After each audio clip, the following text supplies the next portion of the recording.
Takulandirani ku AMTV Malawi kuchimake kwa nkhani zenizeni. Ngati nkhani imeneyo kuno kulibe, dziwani kuti nkhani imeneyo ndi yabodza.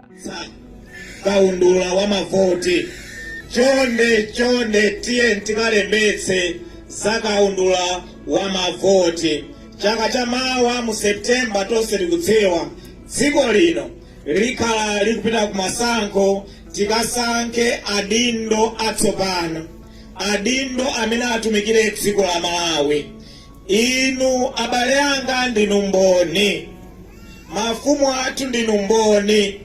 Boma ili achakwera lawakanika eti boma ili achakwera lawakanika.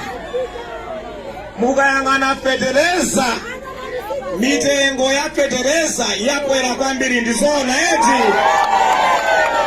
chifukwa chakukwera mitengo ya fetereza anthu akukanika kulima zakudya zokwanira, chotero kuli njala ya nanu. Ndikunena zona ine, njala yatani pa dziko la Malawi yavuta, njala paliponse njala yavuta. Achakwera boma atani awa lakanika, achakwera boma